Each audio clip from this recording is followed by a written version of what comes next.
स्वागत है। सोचिए, एक 38 साल की महिला है, स्वस्थ है, लेकिन उसकी माँ की फैमिली हिस्ट्री रही है। उसके डॉक्टर ने स्क्रीनिंग की सलाह दी और अब वो इस सवाल से जूझ रही है, अल्ट्रासाउंड कराएं या मैमोग्राफी। दोनों में से बेहतर क्या है? ये एक ऐसी उलझन है जिसका सामना अनगिनत लोग करते हैं। बिल्कुल। आज हमारे पास जो स्रोत है वो डॉक्टर अतुल गुप्ता के दिए गए ज्ञान पर आधारित है, और हमारा मकसद किसी एक टेस्ट को विजेता घोषित करना नहीं, बल्कि इस उलझन की परतें खोलना है, बिल्कुल आसान भाषा में। बिल्कुल, और आपने जो सवाल उठाया वो बहुत अहम है। लोग अक्सर इसे अल्ट्रासाउंड बनाम मैमोग्राफी की लड़ाई की तरह देखते हैं। हाँ, यही होता है। जबकि असलियत ये है कि ये कोई मुकाबला है ही नहीं। ये तो एक ही टीम के दो अलग अलग खिलाड़ी हैं जिनकी अपनी अपनी खासियतें हैं। अच्छा। आज की चर्चा का लक्ष्य यही है कि हम इन दोनों की भूमिकाओं को इतनी अच्छी तरह समझ लें कि ये उलझन हमेशा के लिए खत्म हो जाए। ठीक है, तो टीम के पहले खिलाड़ी से शुरू करते हैं, अल्ट्रासाउंड। हम सब ने ये नाम सुना है, खासकर प्रेगनेंसी के दौरान। पर ब्रेस्ट हेल्थ के मामले में ये क्या करता है? स्रोत बताते हैं कि ये साउंड वेव्स, मतलब ध्वनि तरंगों का इस्तेमाल करता है, रेडिएशन का नहीं। हाँ, और ये इसका एक बहुत बड़ा प्लस पॉइंट है। इसमें कोई रेडिएशन नहीं होता। इसे ऐसे समझिए कि ये एक तरह का सोनार सिस्टम है, जैसे पनडुब्बियों में होता है। बिल्कुल वैसा ही। एक छोटा सा प्रोब ध्वनि तरंगे शरीर के अंदर भेजता है और ये तरंगे अलग अलग टिश्यू से टकराकर वापस आती हैं। कंप्यूटर इन वापस आई तरंगों को एक तस्वीर में बदल देता है। ओके। डॉक्टर गुप्ता के अनुसार ये ज्यादातर युवा महिलाओं में या किसी खास गांठ या लक्षण की जांच के लिए बहुत उपयोगी है। यहाँ एक सवाल उठता है, आपने कहा युवा महिलाओं में ज्यादा उपयोगी, ऐसा क्यों है? क्या टिश्यूज में उम्र के साथ कोई फर्क आता है? बहुत अच्छा सवाल है, और यहीं पर मतलब सारा खेल छिपा है। युवा महिलाओं में ब्रेस्ट टिश्यू अक्सर ज्यादा डेंस यानी सघन होते हैं। Dense tissue. हाँ, अब इस डेंस टिश्यू की कल्पना एक घने जंगल की तरह कीजिए। अच्छा। अगर इस घने जंगल में कोई छोटी सी चीज, मान लीजिए कोई जानवर, छिपा हो, तो ऊपर से हवाई जहाज से देखने पर उसे खोजना लगभग नामुमकिन है। पत्ते और टहनियां सब कुछ छिपा लेंगी। और मैमोग्राफी का एक्सरे उस हवाई जहाज की तरह है। बिल्कुल सही पकड़ा आपने। मैमोग्राफी का एक्सरे उस घने जंगल के ऊपर से एक तस्वीर लेने जैसा है, जिसमें छोटी छोटी चीजें छिप सकती हैं। वहीं दूसरी तरफ अल्ट्रासाउंड की ध्वनि तरंगे, वो उस जंगल के अंदर जमीन पर चलने वाले एक खोजी दल की तरह हैं। वो हर पेड़ से, हर झाड़ी से टकराकर वापस आती हैं और बताती हैं कि कहाँ क्या है। इसलिए डेंस टिश्यू यानी उस घने जंगल में अल्ट्रासाउंड ज्यादा साफ तस्वीर दे पाता है। वाह, ये जंगल वाला उदाहरण तो कमाल का है। इसने तो पूरी बात ही साफ कर दी। तो अल्ट्रासाउंड एक तरह का स्पेशलिस्ट जासूस है जो किसी खास जगह पर जूम इन करता है। बिल्कुल, ये एक डायग्नोस्टिक टूल है। लेकिन अगर हमें पूरे जंगल का यानी एक बड़ा नज़ारा देखना हो, तो मेरे ख्याल से यहीं पर मैमोग्राफी की भूमिका आती है। आपने बिल्कुल सही तरीके से इसे जोड़ा है। जब हमें पूरे जंगल का एक नक्शा चाहिए, ये देखने के लिए कि कहीं कोई ऐसी जगह तो नहीं जहां भविष्य में आग लगने का खतरा हो, तब हमें हवाई जहाज की जरूरत पड़ती है। मैमोग्राफी वही काम करती है। ये एक खास तरह का लो डोज एक्सरे है जिसका मुख्य काम स्क्रीनिंग है, और स्क्रीनिंग शब्द यहाँ बहुत महत्वपूर्ण है। इसे थोड़ा और समझाइए, डायग्नोस्टिक और स्क्रीनिंग में क्या फर्क है? देखिए, डायग्नोस्टिक का मतलब है आपको कोई लक्षण है, जैसे दर्द या गांठ, और हम पता लगा रहे हैं कि वो क्या है। ठीक है। लेकिन स्क्रीनिंग का मतलब है कि आपको कोई लक्षण नहीं है और हम बीमारी को उसके पैदा होने से भी पहले पकड़ने की कोशिश कर रहे हैं। अच्छा। डॉक्टर अतुल गुप्ता मैमोग्राफी को ब्रेस्ट कैंसर स्क्रीनिंग का सबसे महत्वपूर्ण टूल कहते हैं। इसका मकसद सिर्फ गांठ ढूंढना नहीं है, बल्कि ये उन बहुत छोटे छोटे बदलावों को खोजती है जिन्हें माइक्रो कैल्सिफिकेशन कहते हैं। माइक्रो कैल्सिफिकेशन, ये सुनने में थोड़ा टेक्निकल लगता है। इसे आसान बनाते हैं।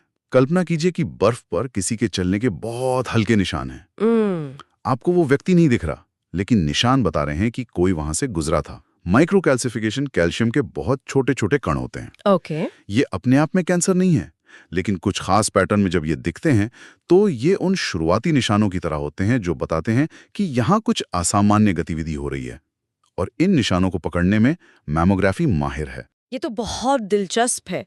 तो अगर मैमोग्राफी इतनी अच्छी स्क्रीनिंग टूल है, तो फिर इसे 40 से कम उम्र में रूटीन की तरह इस्तेमाल क्यों नहीं करते? क्या एक्सरे का खतरा एक वजह है, या वो घने जंगल वाली बात फिर से आ जाती है? दोनों ही बातें। पहली बात तो वही घने जंगल वाली है। कम उम्र में टिश्यू डेंस होने की वजह से मेमोग्राफी की प्रभावशीलता थोड़ी कम हो जाती है। अच्छा। और दूसरी बात, हाँ, रेडिएशन की भी है। हालांकि मेमोग्राफी में रेडिएशन की मात्रा बहुत कम और सुरक्षित होती है, लेकिन मेडिकल सिद्धांत ये कहता है कि किसी भी व्यक्ति को अनावश्यक रेडिएशन नहीं देना चाहिए। सही बात है। चूंकि 40 से कम उम्र में ब्रेस्ट कैंसर का खतरा सांख्यिकीय रूप से काफी कम होता है, इसलिए रूटीन स्क्रीनिंग के फायदे रेडिएशन के मामूली खतरे से ज्यादा नहीं होते। तो अब हम उस सवाल पर आते हैं जो हमारी शुरुआती कहानी वाली महिला के मन में भी था। आखिर कौन सा टेस्ट कब? स्रोत में डॉक्टर गुप्ता ने एक सीधा सा रोड मैप दिया है। 40 से कम उम्र में अल्ट्रासाउंड, 40 के बाद मैमोग्राफी। पर जैसा कि आप कह रहे हैं, ये शायद इतना सीधा भी नहीं है। ये एक अच्छी शुरुआती गाइडलाइन है, लेकिन असल फैसला कई चीजों पर निर्भर करता है। उम्र, लक्षण, फैमिली हिस्ट्री और ब्रेस्ट की डेंसिटी। इसीलिए कई बार डॉक्टर दोनों टेस्ट एक साथ कराने की सलाह भी देते हैं। और यहीं पर लोग अक्सर घबरा जाते हैं। अगर डॉक्टर एक के बाद दूसरा टेस्ट करने को कहे तो पहली सोच यही आती है कि जरूर कोई बड़ी गड़बड़ है। और इस डर को समझना जरूरी है। मान लीजिए एक 45 साल की महिला की रूटीन मेमोग्राफी हुई। उसमें एक जगह थोड़ी धुंधली सी दिखी, जिसे डॉक्टर संदिग्ध एरिया कहते हैं, लेकिन वो पूरी तरह साफ नहीं है। ठीक है। अब डॉक्टर उस खास एरिया को और अच्छे से देखने के लिए अल्ट्रासाउंड की सलाह देंगे। अल्ट्रासाउंड ये बताने में मदद कर सकता है कि वो धुंधलापन एक ठोस गांठ है या सिर्फ एक सिस्ट, यानी पानी से भरी थैली। ओह, तो दूसरा टेस्ट असल में तस्वीर को और साफ करने के लिए है, न कि किसी बुरी खबर को कंफर्म करने के लिए। बिल्कुल। यहाँ अल्ट्रासाउंड ने मेमोग्राफी के नतीजों को और स्पष्ट कर दिया। ये इस बात का सबसे अच्छा उदाहरण है कि ये दोनों टेस्ट एक दूसरे के मुकाबले में नहीं, बल्कि एक टीम की तरह काम करते हैं। एक टीम की तरह। हाँ। स्रोत में डॉक्टर गुप्ता एक केस का जिक्र करते हैं, जहां एक महिला की मेमोग्राफी में कुछ भी साफ नहीं दिखा, लेकिन उनकी फैमिली हिस्ट्री की वजह से डॉक्टर ने अल्ट्रासाउंड भी किया। और फिर? और उसी अल्ट्रासाउंड में एक बहुत शुरुआती स्टेज का ट्यूमर पकड़ा गया। ये इस बात का सटीक उदाहरण है कि कैसे ये दोनों मिलकर एक जान बचा सकते हैं। यह कहानी तो बहुत शक्तिशाली है। ये साफ करती है कि सिर्फ एक टेस्ट पर निर्भर रहना एक अधूरी तस्वीर देखने जैसा है। किसी एक को बेहतर कहना ही गलत सवाल पूछना है। बिल्कुल। सही सवाल ये है कि मेरी स्थिति के लिए इन दोनों का सबसे अच्छा संयोजन क्या है। आपने पूरी चर्चा का सार निकाल दिया। यही सबसे जरूरी बात है। अच्छा, अब उस हिस्से पर आते हैं जहां असल उलझन होती है। जो बातें हम आस पड़ोस में, ऑनलाइन फोरम पर या दोस्तों से सुनते हैं। मिथक। हाँ, हमारे स्रोत में भी इन आम गलत फहमियों का जिक्र है। चलिए एक एक करके इन्हें तोड़ते हैं। सबसे पहला और सबसे बड़ा मिथक, अल्ट्रासाउंड मैमोग्राफी की जगह ले सकता है और चूंकि उसमें रेडिएशन नहीं है तो वो ही करवाना बेहतर है। ये एक बहुत ही खतरनाक गलतफहमी है। जैसा कि हमने अभी अभी चर्चा की, दोनों की भूमिकाएं बिल्कुल अलग हैं। अल्ट्रासाउंड किसी खास जगह को देखने के लिए एक माइक्रोस्कोप की तरह है, जबकि मैमोग्राफी पूरे इलाके का नक्शा देखने के लिए एक दूरबीन की तरह है। बिल्कुल। आप दूरबीन का काम माइक्रोस्कोप से नहीं कर सकते। मैमोग्राफी उन माइक्रो कैल्सिफिकेशंस, यानी बर्फ पर बने उन छोटे निशानों को पकड़ सकती है जिन्हें अल्ट्रासाउंड अक्सर नहीं देख पाता। तो स्क्रीनिंग का मकसद ही पूरा नहीं होगा। सही बात है। ठीक है, ये तो साफ हो गया।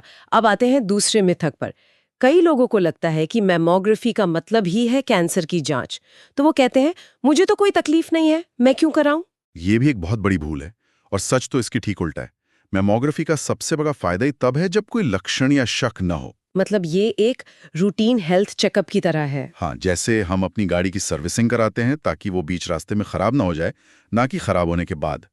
स्क्रीनिंग मैमोग्राफी का मकसद ही बीमारी को उसके शुरुआती सबसे ज्यादा इलाज योग्य चरण में पकड़ना है, इससे पहले कि वो कोई लक्षण पैदा करे। बिल्कुल। और आखिरी मिथक जो थोड़ा अजीब है कि अल्ट्रासाउंड से कैंसर का पता ही नहीं चलता। ये शायद इसलिए कहा जाता है क्योंकि मैमोग्राफी को ज्यादा महत्व दिया जाता है। ये कहना भी सरासर गलत है। जैसा कि हमने उस घने जंगल वाले उदाहरण में समझा, कुछ स्थितियों में, खासकर डेंस ब्रेस्ट टिश्यू में, अल्ट्रासाउंड बहुत उपयोगी साबित होता है। कई बार मैमोग्राफी में जो चीज स्पष्ट नहीं दिखती, उसे अल्ट्रासाउंड ही पकड़ पाता है। तो हाँ, ये कैंसर का पता लगा सकता है और लगाता है। सही। यहाँ डॉक्टर गुप्ता का प्रमुख संदेश बिल्कुल सटीक बैठता है। अल्ट्रासाउंड और मैमोग्राफी प्रतियोगी नहीं, दोनों एक दूसरे के पूरक टेस्ट हैं। वे एक ही टीम के दो अलग अलग स्पेशलिस्ट खिलाड़ी हैं। और कोच यानी डॉक्टर ये तय करता है कि किस स्थिति में किस खिलाड़ी को मैदान में उतारना है। बिल्कुल सही। तो इस सब का क्या मतलब है? आज की हमारी इस गहरी पड़ताल से जो मुख्य बातें निकल कर आई हैं वो ये हैं कि अल्ट्रासाउंड और मैमोग्राफी दोनों ही अपनी अपनी जगह पर बेहद जरूरी और सुरक्षित टेस्ट हैं। सबसे जरूरी बात यह है कि एक स्क्रीनिंग टूल है तो दूसरा डायग्नोस्टिक टूल। सही समय पर सही टेस्ट का चुनाव सबसे ज्यादा महत्वपूर्ण है। और वो चुनाव उम्र, लक्षण और पारिवारिक इतिहास पर निर्भर करता है। हाँ, किसी एक को दूसरे से बेहतर कहना सही नहीं होगा।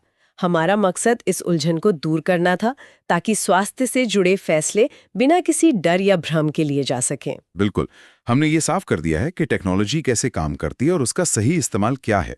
लेकिन अंत में सोचने के लिए एक विचार छोड़ना चाहूंगा। बताइए। हमने इस पर ध्यान केंद्रित किया कि कौन सा टेस्ट चुनना है, जो कि बहुत जरूरी है। लेकिन इससे भी बड़ा सवाल शायद ये है कि इस नई जानकारी और स्पष्टता के साथ कोई भी व्यक्ति अपने स्वास्थ्य के लिए इस हफ्ते एक कौन सा सक्रिय कदम उठा सकता है। अच्छा पॉइंट है। शायद ये अपने डॉक्टर से अपनी रिस्क प्रोफाइल पर बात करना हो, या सिर्फ अपने शरीर में होने वाले बदलावों के प्रति ज्यादा जागरूक होना हो। क्योंकि असली ताकत सिर्फ इन मशीनों में नहीं है। असली ताकत तो अपने स्वास्थ्य के बारे में जागरूक और सक्रिय रहने के हमारे अपने निर्णय में है।